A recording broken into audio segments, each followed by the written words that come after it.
How to change bank account on Freetrade.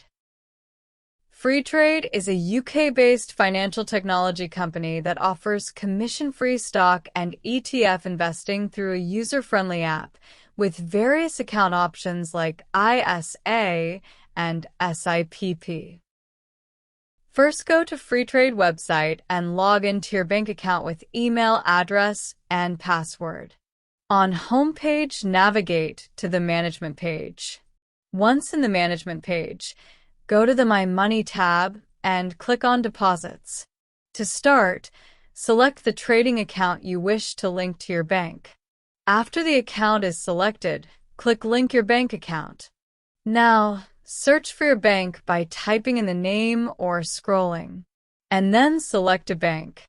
After selecting, you may now enter your bank account's login credentials into the secure portal. Once logged into your bank account, our linking system will communicate with your bank and establish a connection. Select the account you want to use within your bank, then click Continue. A window will appear, prompting a successful linkage. That's it. Thanks for watching.